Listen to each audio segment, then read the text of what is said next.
On the phone line right now, let's get right into it. Right now on the phone line, the one and only comedian, Reverend Bob Levy, is on Hoppe Hour. What's up, bro?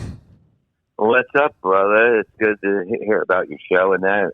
Hoppe Hour. I love the name of it. I love it. Thank you, bro. Dude, I was just kind of listening to Levy Land before, which can be on YouTube under Syndicate Radio. I was listening to it, and your show's great, but what's fascinating is I feel like so much has happened in 6 years that it's like this whole new Reverend Bob. Like, you got this wife, and you're going to go to Florida with your dogs. I mean, it's the same raunchy humor that we come to know and love, but man, like, dude, what's happened the last 6 years? Well, basically nothing. That's a great thing, I guess. Well, I got into a car accident about 4 years ago, and after that was all just getting better and that, and doing shows here and there. But now I got my neck surgery. My mind is opened up. I found this little thing called marijuana for pain and all that, and it clears my head, and I realized I went from being an idiot to, when I smoke marijuana, to Einstein. So it's amazing. There's definitely a calm presence about the way you do Levy Land. Like, you're not like changing over time or age, but you seem a lot happier than, like, let's say, I don't know, 2014, 2015, when we were hanging out in Akron, Ohio. Yeah, no, it definitely, you know what I mean? It hits you sometimes. Like, after the accident, I was like, I'm going to come back. I'm going to be happy. I finally got to that point of my life that I was going to be not, be mad, be angry or whatever. So I definitely got rid of all of that. And it's just amazing now. It's just like, when we do the show, we go in there, we have a few things written down, and then something happens. Everything is life. Everything is funny. And I said, let's do this. We're going on right now and doing it. And that's how we do it now. Well, what I was noticing was you were making fun of your co-host, but you're not belittling them. Because if you listen to a lot of radio shows, it sounds like the host is the big man in the room and everybody's afraid of him. But I wasn't getting that energy from your show.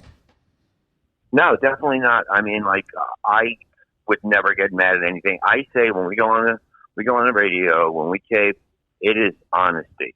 Okay, let them know you. Once the fans know you and can laugh about you, the rest of radio is so easy because of the fact, you're setting it up. It's a news story. It's this.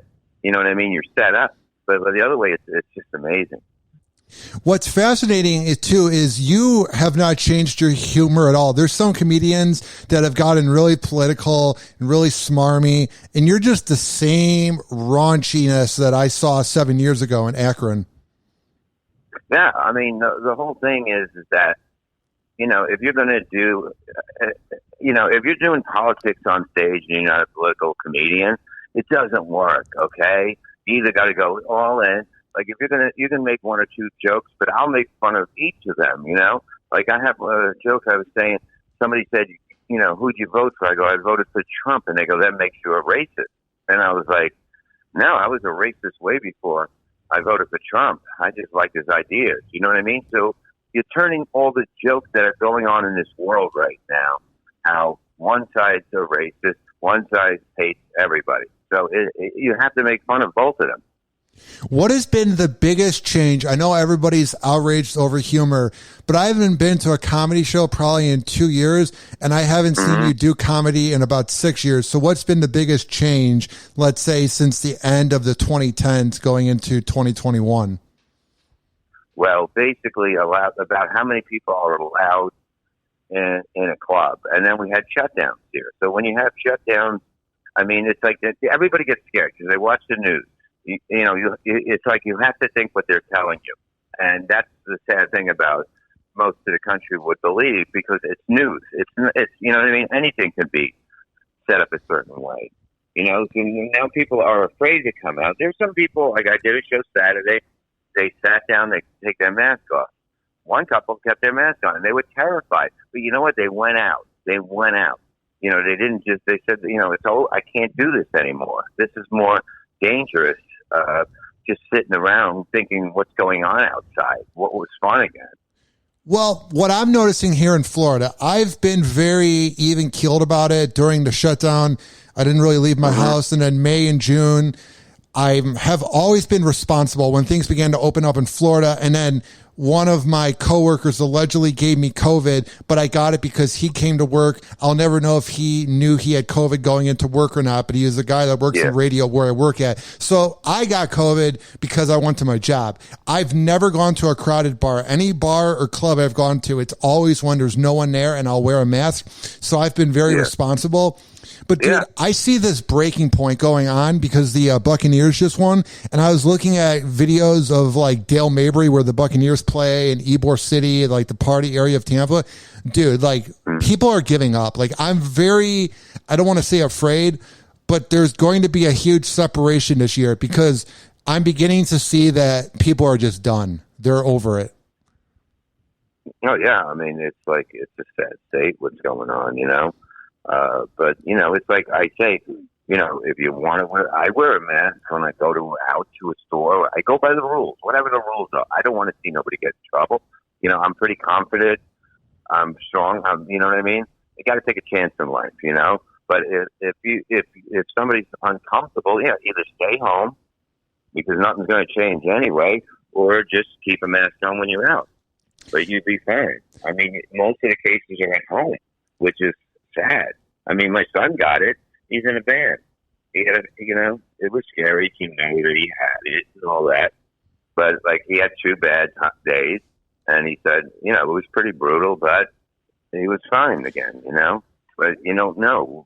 You don't know what you're going to stay in because you go crazy. Well, what's weird about getting it is nobody has the same experience. So for me, it was like an 8-day hangover. And I was just nauseous all the time. And like, I was very sweaty when I was sleeping. Then the 9th day came around and it was gone and I was back to normal. Like I woke up in the morning and I was like, oh, I feel better. And I went to get a test and I was clear. That's what's very creepy about it is no one's really having the same experience. No, but it's like anything else. You know what I mean? If you get like a really bad flu, I mean, nobody really, it's what your body will handle. It'll go to other places of the whatever virus, you know what I mean? It'll come into you. It'll just go what's weak. And that's why it's all different, I say. But, you know, it's like what are you going to do? You got to fight it. It's horrible. He lost his taste. You know, he had that.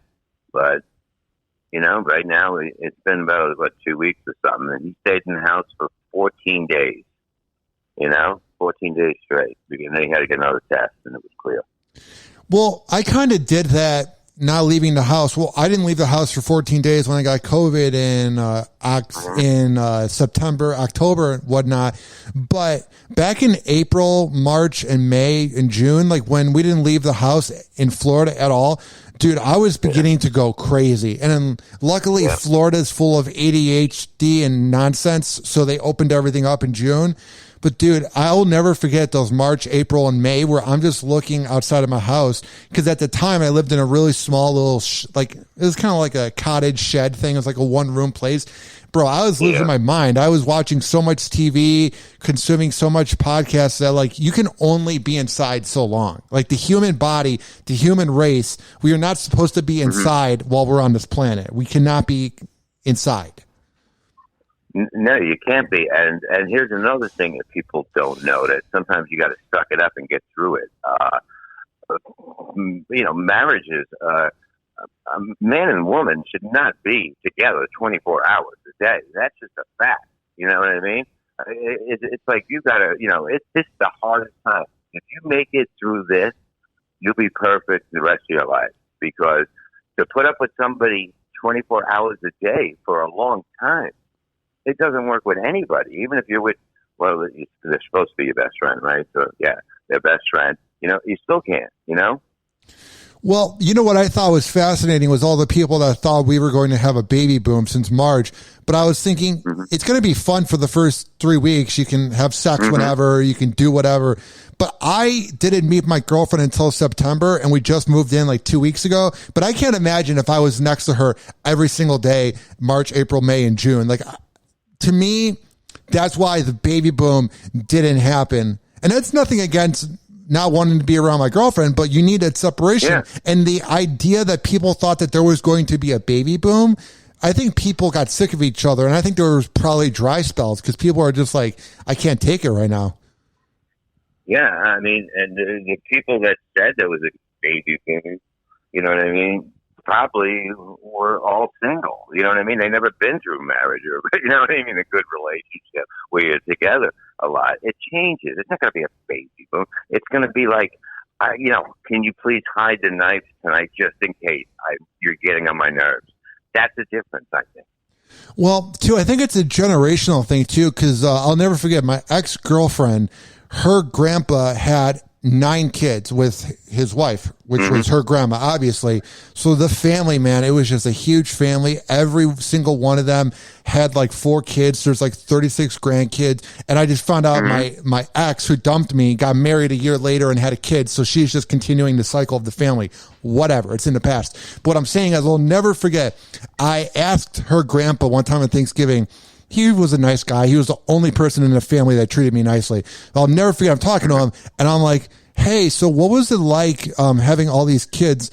And he's like, one time when I drove from Seattle all the way to Florida in my truck for 24 hours of a drive, it was the most peaceful day of my life. And he goes, and I'll never forget, he goes, we had nothing else to do. We had 4 TV channels and TV turned off at 9 p.m. He goes, what else are you going to do but have sex? And to me, I think that's why the baby boom happened. Everybody talks about them coming back from war or whatever. Dude, the 50s through the 70s, they were just bored, bro. There's nothing to do. Yeah. I mean, there wasn't many, you know, concerts didn't come around that often, you know. There is nothing to do. I remember TV, in the early 80s. Like, you didn't want to be, watching it with somebody because it was actually in the 70s. It was funny TV, and you would actually laugh, and you don't want to hear somebody go, "What did he say?" You know. So you'll go crazy. That's what it is. They have nothing to do now. People are not. They're more thinking, I can't bring a kid into this world right now. You know, that's what they're thinking when they're home now. Because right now, everybody thinks they're saving the world somehow. But I don't know. Maybe that's why you work at Walmart. You know what I mean? It's not really going to happen. You're not really going to change the world. And but the people are just, it's a different type of people now. You know, maybe a little softer. Maybe, I don't know. But I think they're softer. I'm amazed every day that people can actually live like they are walking around and talking. You know what I've realized? Okay, I wasn't the biggest Trump fan, but what I've noticed, I thought I'd give him a C minus a C. I didn't think he was the worst. Didn't think he was the best. I also didn't care. I didn't vote in 2016. Didn't vote in 2020. I don't care. Yeah. But what I've noticed, I have family members, and I hope they're not listening, and I have friends up north, I hope they're not listening, who are ultra liberal. And even this goes with the late night TV host. Bro, they weren't hating on Trump because they hated his policies or some of the dumb things he said or did, because he wasn't perfect, but they were hating on him because it was a sport, because he's out of office and Jimmy Kimmel's making songs about him. It was free material. It was a sport for people to be outraged about Trump and Mike Pence and everybody the last 4 or 5 years. Nobody was really that upset. There were people that were upset about it, but if you're continuing to be upset about Trump and throwing digs at him, you're just a boring person with nothing to talk about. It's that simple. Oh, absolutely. I mean, it's unbelievable. That's the difference between TV. It's like, I know I'm not funny, but guess what? I have to ask that guy. And if he likes it, I can be happy putting out a mediocre quality show and jokes because that person who believes like me likes it.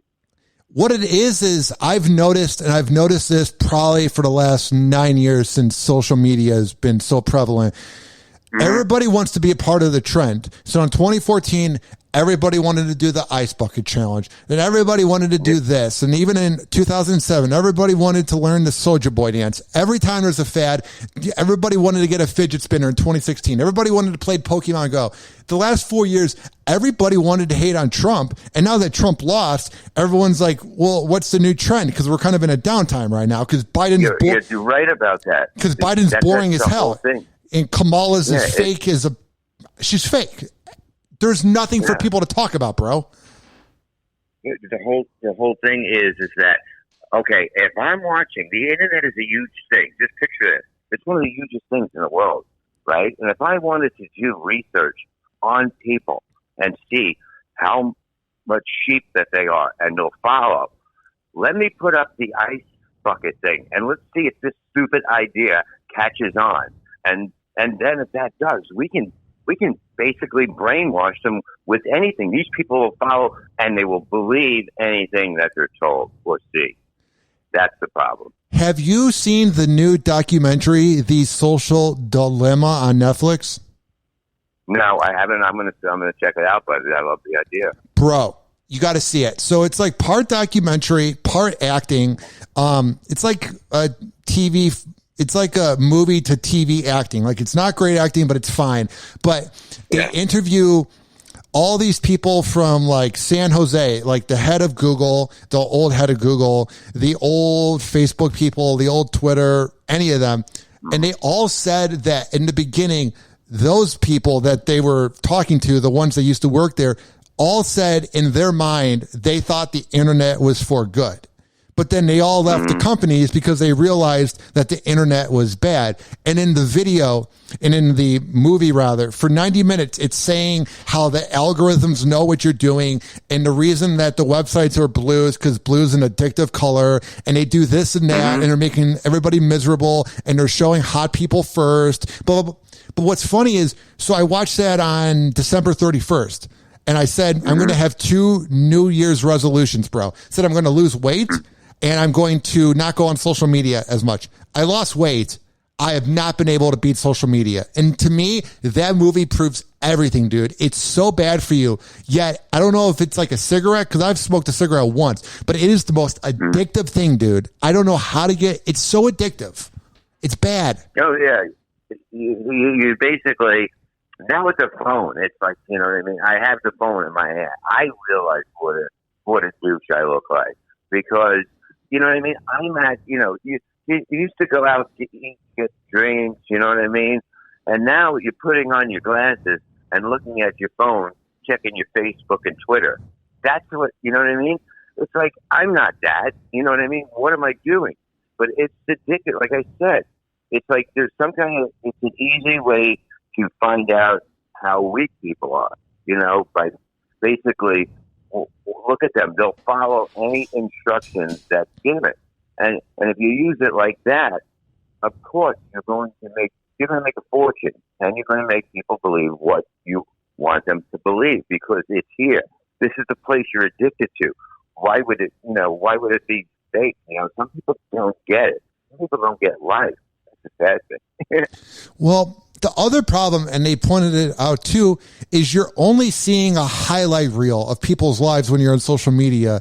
For example, if I can compare it to football, you're not seeing Tom Brady's almost interception last night. You're seeing his 2 touchdowns to Gronk, and you equate that to everybody's lives. You're not seeing any of the fumbles or the drop passes. You're just seeing everybody portraying themselves as being perfect. So if you're bored and alone, you think everyone's life is perfect, but no one's life is perfect. And that's the biggest problem, is it's just a highlight reel. Michael Jordan lost games. It's like, it's bad. Yeah. But you wouldn't know that if you didn't watch him back then. You just seen it. You'd be like, "Wow, I wonder." He never knew how it was to lose, Yeah. But yeah, he lost a lot. But you just can't look. I can never understand that. Like I said, people get depressed, right? People anxiety, and I said to him once. I said this to one guy. I said, "Look, you always complain about your life sucks. Your life sucks." I go, put together the greatest hits of your life and just keep those in your mind. Because basically that's what you're talking about, what everybody does. And if you do that online, you're going to come out. They're going to think you're that person. And mentally, if you're thinking that in your mind, you might think you're a better person instead of complaining about yourself right off the bat. So from maybe after I got fired from Rover and I moved to Tampa and was friends with you until maybe about a year ago, I was completely atheist. Like I thought nothing was real, thought nothing was possible. And then my workout trainer and one of my radio friends both told me about the law of attraction and The Secret and just like meditation. And there's something to it. I don't know if there's like a heaven where everyone's hanging out, but ever since I've been able to appreciate everything I've gone through, I got a beautiful girlfriend. I got a new apartment. I'm doing much better in radio. Yeah. I have fixed my speech impediment. There's all these things. And the problem is you want to tell other people about how you can manifest success. You can do this. But there's just some people that just want to be negative. Because like people at work, where I work, 1025 The Bone, they'll bust my balls and be like, oh, that Secret, that movie, it's so dumb. The law of attraction is so dumb. Oh, you want to go to a man fest because you want to manifest it? And I go, I'm not going to explain it to you. If you don't want to hear it and you think it's nonsense, some religion is nonsense. But if you truly think that being negative all the time is going to lead to success and not appreciating anything, then you got to look yourself in a mirror and wonder why nothing's really been good for you in your life. Nothing. No, exactly. I just want to say that I am so proud of you. I get to see you growing on Facebook, in life, and that's what makes me happy. I finally wrote to you once and said, I'm really happy to get something like that because you're a good dude and that. You know what I mean? I'm glad. You said, when I first met you, I didn't think you were in radio. No. And you said, and I remember you saying all you wanted to know was about radio. And I love people that don't say, what's Howard like? And they just get into radio. Okay, this, that. And I was like, this is interesting because somebody's into it. And to see you doing it now is like the greatest thing for me because, you know what I mean? You came up, you were so interested. That's what I'm saying, a goal. Stay focused. And like the meditation, unless you can put your mind totally out, I use that to get out of a panic attack after I got off Xanax. I had to go to rehab for that, right? And I was having panic attacks, and I said, there has to be an answer to it. But you have to do it the right way, and you block it out of your mind. If you don't let negative thoughts come in, as soon as they come in, they're going to come in. You know what I mean? That's what it happens. They come in at night, or your bills, this, they got to pay this. Block it out. Don't worry about it now. Everything's good. I'm at the beach right now. It works. I don't know why it works, but it works. And you have to be able to just close everything out, and it could work on a lot of things. There's so many things that like marijuana, I'm a big fan of now because it makes, it takes pain away. It makes you feel comfortable. Well, you know what's really helped me learn is I thought meeting celebrities and comedians and radio hosts, I thought it would be like a magic pill of just instant success. And it was this weird thing where I thought because they were rich and famous that they were happy. And I've met a lot of radio people at radio conventions and this, and they were some of the biggest douchebags, bro. There's some that I'm friends with, BJ Shea, Brother Weeze, Mike Caltha. Those guys are cool. But the rest of them, dude, the rest of people on radio, they're all unhappy people that were made fun of growing up, and now they got the microphone in front of their face. That's all they are. No, but like radio, comedy's a bad business. Okay? Oh, yeah. It's just like, it's like anybody can be a club owner and book comedy. Anybody can be a booker and book comedy, It's like anybody can be a crusader or a comedian. That's the whole thing. But, like radio, it's like, I don't care. I see it like I'm not like this at all because I never think anybody's up to whatever. So it really doesn't affect me how good it could be. But the jealousy is ridiculous. Oh, yeah. In radio, in the back, even in the back. It's like, who likes who? And they'll take the side, not, who's better or whatever. It's just, it's not real. It's almost like when you grew up, you had friends that would kill for you. And you got to watch your back in this business. Well, okay, so I grew up, I worshipped Opie and Anthony, and I listen to old shows now, but I used to love the comedians. and I've met maybe 2/3 of the comedians because they come to Tampa. It's a big town. And maybe 1/3 of the comedians were nice to me. A lot of them were unhappy people, which is fine. It was cool to meet them. So I wanted to be like the Opie and Anthony of Tampa about 5 years ago. So I interviewed every single local comedian around here that would open up at Side Splitters or at the Tampa Improv. And I found out that some of them were talking shit behind my back, which is fine. It doesn't matter. But I will never forget the last time I went to those open mic nights. Everybody's competing. Yeah. Oh, my open mic's better. And then you got the Facebook drama. My open mic's better. My open mic's better. I'll never forget. I was at this major open mic, and there's about 30 of the comedians there. And it was everybody that's talked shit about each other. And you put them all in the same room, and none of them said it to their faces. When they were in the back of the room, they were mumbling it, or they were putting up a cryptic post on Facebook, or they were talking to some people. But I'll never forget, there was a moment where everybody was kind of in the main area, and I was like, I'm good with the comedians that I'm friends with, but I'm like, I don't need to go to open mics anymore. It's so toxic, dude. No, it's unbelievable. You know what? It's not. When we were touring, with Florentine and everyone, Artie, we were like rock stars. It was a different thing. We didn't care about anything. We had a great time. The crowds were great. The fans, it's just unbelievable.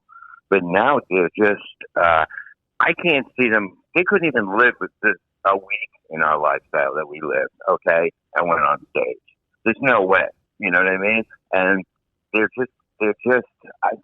they complain. They don't like, they think that they're going to change comedy now, a lot of them. I see comedians fighting with comedians now. They're really losing it now. It's kind of embarrassing. If you're ever been on stage, you don't go, you don't go after somebody bigger than you or for no reason, just because you want attention. That gets your ass kicked, And I've seen it happen to somebody. I was like, man, if that happened to me, I'd be like, dude, you know what I mean? I'm going to come see you. You know what I mean? You got a big mouth. That's what you do. They don't know that. And then all of a sudden, you're threatening them. You're threatening their life. You know what I mean? Because, look, you never learned, anybody in life has never learned one damn thing if they didn't get their ass kicked once. Okay? You'll never know what it's like if you didn't get your ass kicked. And even if it was just getting your ass kicked growing up, if you've ever been dicked over at a job or dicked over by people you worked with, that's the biggest tell. Or recently, I've had friends that were talking behind my back. One friend who I knew for 6 years who was talking behind my back to somebody I work with, and I just unfriended him. I went, bye. I'm sorry I defended you for 5 years when people said you were a douchebag. And it's the biggest thing. It's like a breakup. Like, it hurts, but then you kind of sit back and you go, man, I'm better off without that person. Oh, yeah. You're better off because, okay, like, we understand, like, that, we don't have to deal with all the good stuff that we had to do for these people because we did, because that's what you're supposed to do. So now that's all out of the way. You can use it on somebody else, because if you look at all the energy you probably put into that relationship and the least that they did, since they can talk behind your back, you understand? It's worth it for you right now. You're like, everything got a little lighter now that they're gone. I've noticed the people that talk behind your back or the radio hosts that talk about other people on air, it's because they have nothing going on in their life. And if they see you're doing something, they want to talk about it because they're boring. They're bored with life. They got nothing to talk about. So if you need to belittle somebody, it's just because you're insecure. That's all. Yeah. I mean, like, I never really I never ever thought about competition. I never thought of anything. You know what I mean? Nobody is in my mind. My mind is in my mind at that moment, or what I'm talking to my wife or hanging out. You understand? Or what I'm writing, or I'm going to do radio. I'm going to do this. I don't sit there and nobody really pops in. Like, when somebody calls me and I'm like, oh, it's you. You know what I mean? I'm like, I forgot all about this person almost. But you're supposed to live your life like that. You're supposed to just, like, it's about you. It's not about thinking about other people and what they're doing. Everybody wants to know. That's why all these crappy shows are on TV. They want to know. They want to see everybody's life fall apart. These people. They want to watch. Like tiaras and toddlers who are back on like 10 years later. And most people probably wanted to watch it just to see if these little kids turn into beasts. You know what I mean? Because that would make them happy. Have you ever hung out with rich people in like a room? Yeah. They are so miserable, bro. So miserable. Yeah, I remember one time we were in California, and they're like, "Hey, I know this good place, right? And it's like 2 hours away. You know what I mean? That's pretty far. But this guy's loaded, okay? And we go there, and we're outside eating, and he goes, "There, look at the mountain over there." I'm like, "That's pretty cool." He goes, "You see that house right there? The big one right there?" I'm like, yeah, that's cool. He goes, "Well, that's mine." You understand that he wanted it there so he can have that moment, just to have that moment.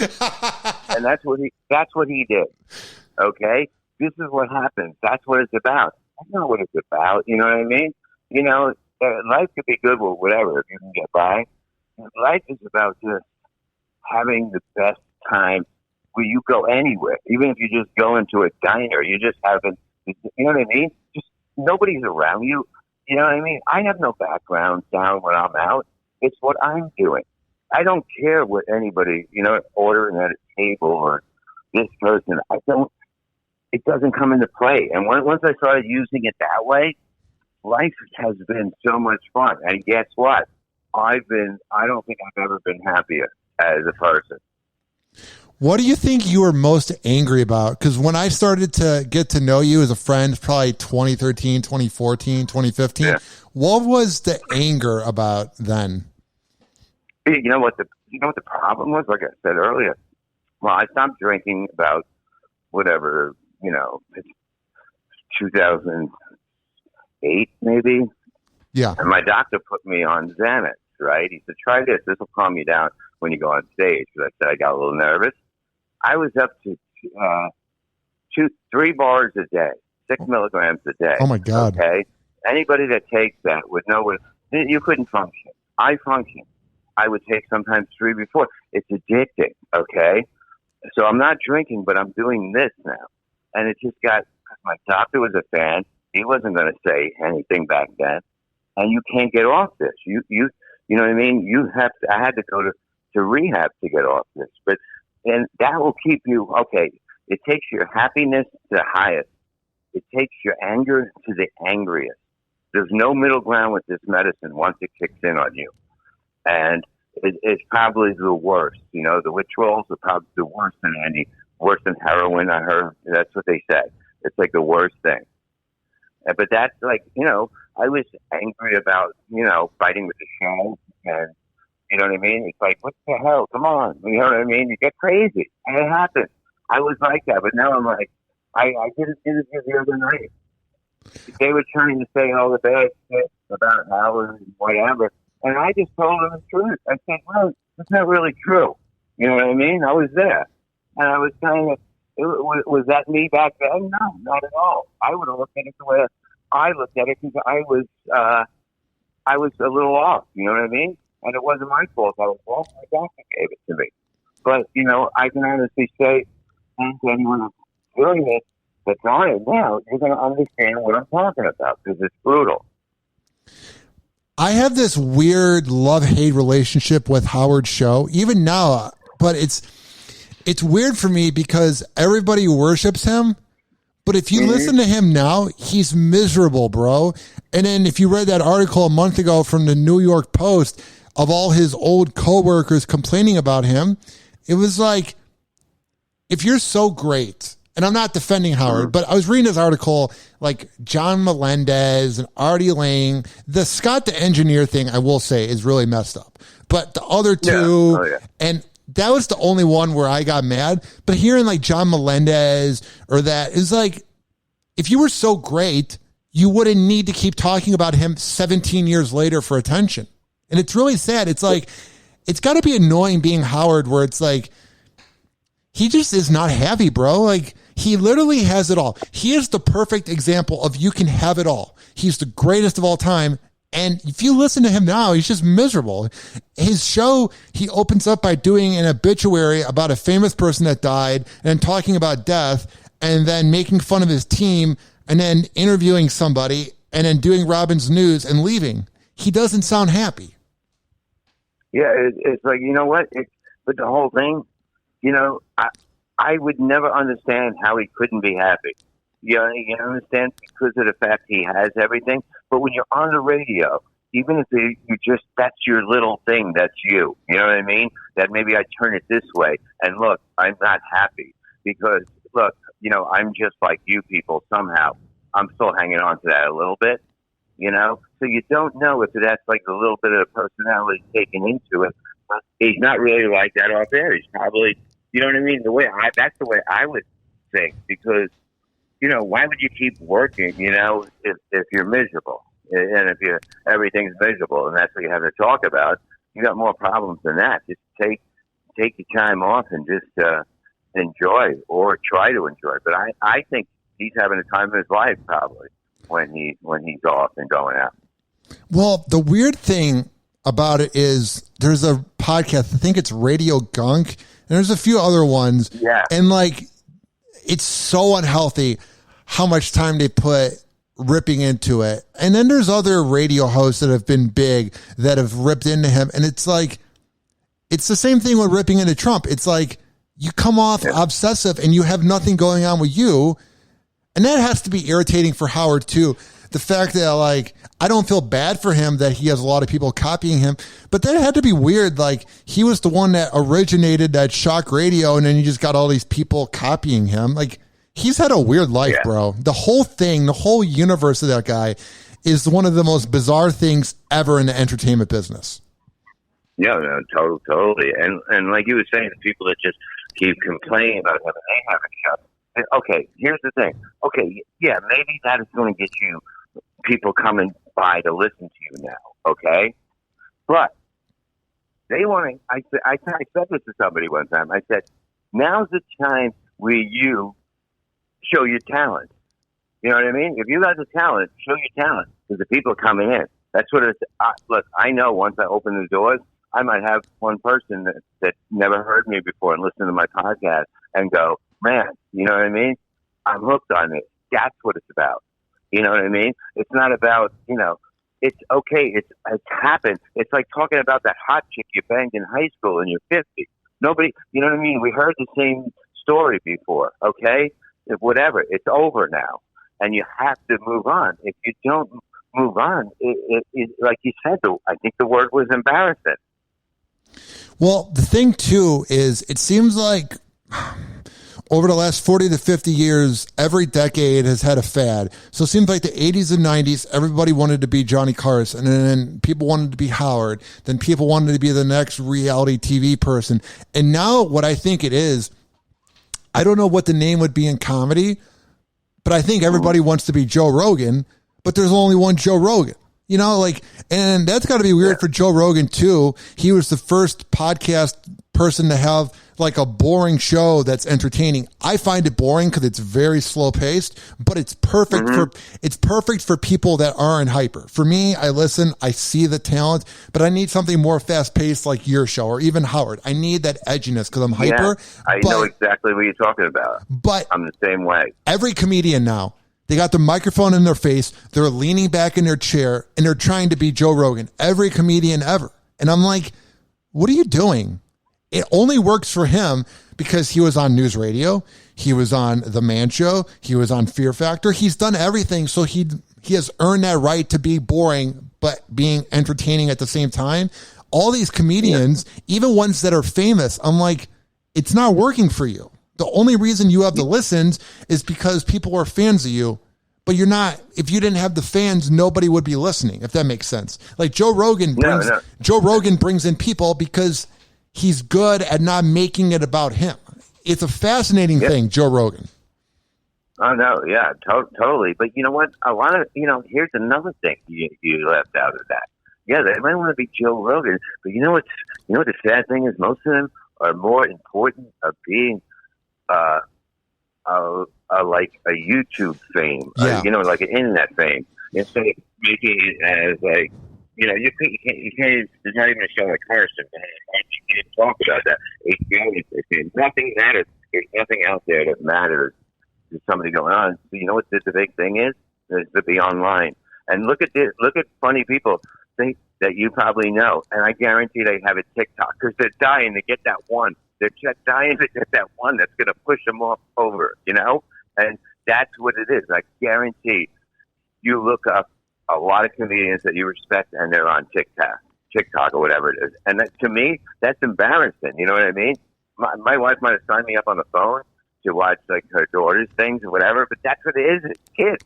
And it's like, if you're 18, and a young comedian, yes, you're going to pack rooms like that. But then is that good for the audience? You're not a comedian, really. You're just packing the room. And if you don't pack the room and 25% is regular audience, do you think that they would ever come back to a comedy show if they thought that was what comedy was about? And that's entertainment today, washed down, watered down, totally watered down on all levels. Have you seen that new late night TV show on NBC? Like, it replaced Carson Daly. Have you seen the show? She's like a girl my age with like two pigtails. She's very pretty. She's one of those YouTube girls that made good 7-minute videos, and now she's doing like a late night talk show. I don't know if you've seen it, bro. I don't. She looks like a deer in traffic, dude. And I think it's kind of working for like YouTube clips, but it's just like, man, I'll send you the link of it. You're going to be so embarrassed for her because she looks so insecure. Like, she was doing an opening monologue and she was like, I'm the first female late night talk show host. And she was going, and it was cool. Like, it was female empowerment. And here was her punchline. She goes, I'm like this person. It was like one of those things where she goes down the list. And then the ending joke of the monologue was, and I got a bigger chin than Jay Leno. So she named off all these females from over time or whatever. I forget the punchline. Yeah. But the joke was that Jay Leno was a woman. And I was like, it was horrible, bro. Oh, yeah. I mean, okay, but, she look like a deer in headlights, but who the hell do you think she's talking to? She's talking to that. You know what I mean? I can be the leader of very unfunny comedians, you understand? And be just funny, a little funnier than them, or I can work a little harder to be somewhere where, it's nice to have these people around you. You know what I mean? The other thing, too, so my girlfriend's 4 years younger than me, so she's Generation Z, and I'm a millennial, and, like, they laugh at things. They're much more happy people, but they're also easily influenced, and it's easier to make them laugh. So like, she was showing me these TikToks last night and I wanted to laugh, and I felt like such a grump that I wasn't finding it funny. But it's just like, it's all these videos where you do a skit for 10 seconds, then you edit it and you like turn your face and do another thing. And I'm like, why am I not getting it? Because I don't know if it's getting older or whatever, but I'm like, why do I not enjoy this? It was the weirdest thing. It was like trying to hear somebody talk in a different language. I was like, I don't get this. It was weird. Well, you just, maybe it's good you don't get it, but it's just a different things with people over, you try to see where your audience is. You try to see what's funny, being an entertainer, what's out there, It's like, me and the wife watched that 90 Day Fiancé thing, right? And they got a Facebook page. So I join it, right? I'm over there the first time. I'm killing on Facebook. I'm destroying. Boom, this, that. They're dying laughing. All these people in there, And I look at my wife. I go, is this my audience? This is what I should be hitting outside? I'm like, honey, we're going to be rich because this is what everybody wants now. We're going to be the richest people. We're coming down to Florida. We're going to have the biggest house. We're going to have boats. We're going to have the two garage parking for the boats. I mean, I thought I found my audience. It's unhappy fat women watching TV on a Sunday night about bad relationships. You know what you need to do? The greatest thing ever for you me. got to do an after show and like have like a podcast and then promote it in these groups. Do like a 30 to 45 minute recap with your wife and talk about everything, and then just post it in the groups and do like 45-minute fiance or something where you rant and you post that, bro. It's an amazing idea, and you're totally right about it. This is the way it's done. This is the way the dogs are playing right now. All right, we played finally YouTube once, and this is what I got to deal with. So I want to ask you, what happened to your Twitter, your old Twitter? Oh, they banned me. Why? I had a fight with Melissa Milano, or whatever the hell her name is. And, I said something that they thought that I was stopping her from being able to say words or her voice. You know what I mean? To have a voice heard. But it was just, it's nothing bad, but it was with her. Okay, so they just canceled it. They took my check mark away, so now I have to fight back without a check mark. But I'm having fun. I go on there, I laugh, I try out jokes, I move around at different times of the day, like you're saying. You know how it's like a marketing thing. I'll write a joke in the morning, put it up. 5 o'clock, I'll retweet it again because it goes up for them. Late at night, I'll check it out again. Boom.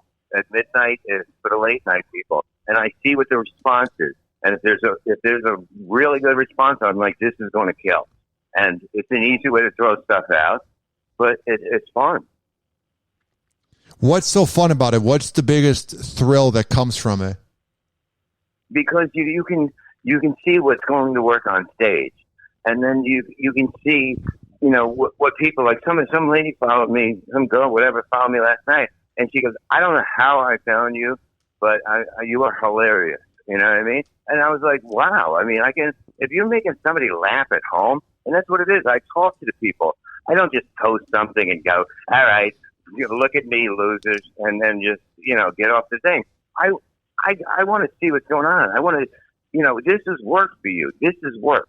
Work is basically, seeing if people like what you're doing with this, with that, and talk about it. And then you get better as a comedian. You get better as a radio personality. You just get better as a human. I mean, if you use the internet for the right way, it is an amazing thing to get to know people that think like you, because that's what you want to do. You want people that think like you to listen.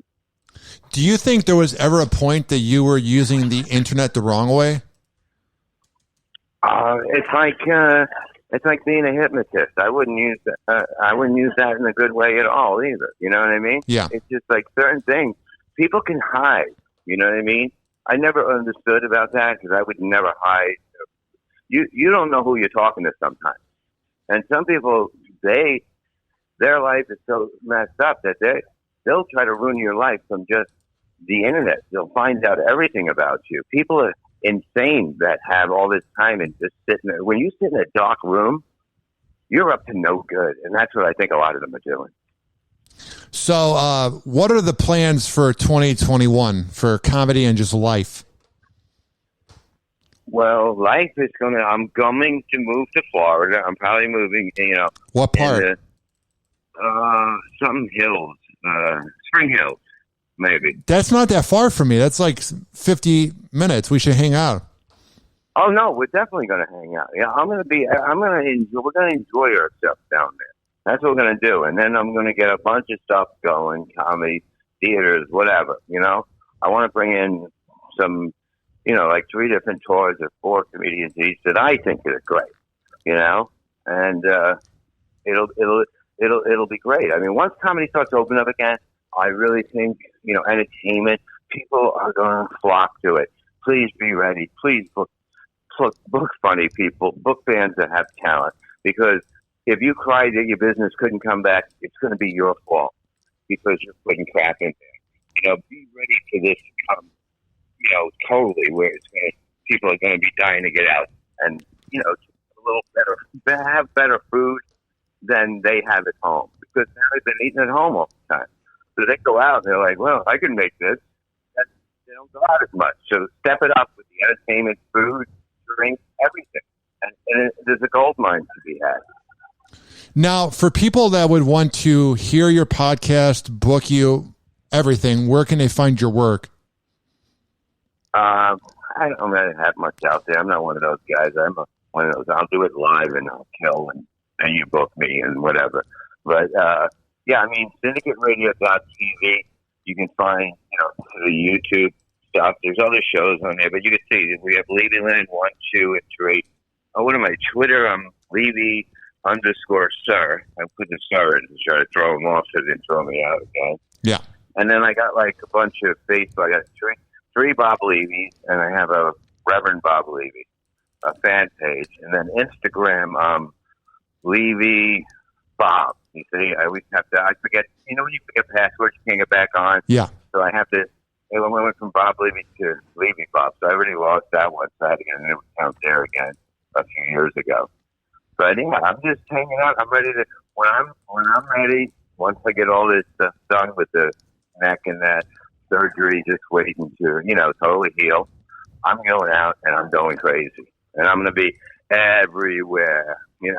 I've been 4 years of hell. I am so ready to have fun again. Well, bro, when you're in town, we need to do some cross promotion and some cross just work overall. And I can't wait for you to move to Florida because I think your maniac but new Zen self of the Reverend Bob Levy will flourish in Florida. Yeah, thank you, brother. I can't wait to get out there. And let me know when I'll put this stuff on my thing. People enjoy it. You're a great interviewer. I really had a good time with you, brother. It's good to talk to you again, too. Thank you, bro. I will definitely have it up within the next 45 minutes. Sounds good, bro? Sounds good, brother. You got it, man. I'll let me know when you get it up. Tag me, and I'll move from there. Awesome. Thank you, bro. You got it. Take care, buddy. All right, bye. And that was the Reverend Bob Levy, as he called into Hoppe Hour. Now, if you're listening and you're a fan of Bob Levy, I interview comedians and radio hosts and everything, whatnot. But I also do kind of like a morning zoo, but it's like a podcast zoo where I talk about celebrity news and I don't take it seriously and I don't talk about politics or deep issues. So if you're listening right now, you already are listening to Hoppe Radio, but subscribe to Hoppe Radio literally on every single podcasting platform. If it's Apple Music, Spotify, TuneIn, Spreaker, Mixcloud, Amazon Music, every single one of them. Search up Hoppe Radio, Hoppe Radio. I record for the hardworking average Joe and Jane that grind in life. So if you're listening in Scranton, Pennsylvania, and you're shoveling snow, I want to have my podcast just now with the Reverend Bob Levy entertain you and my rants about celebrity news and life. So spread the word. RyanHoppeRadio.com. Every single social media platform at Ryan Hoppe Radio. This has been Hoppe Hour. I am your host, Ryan Hoppe, signing off.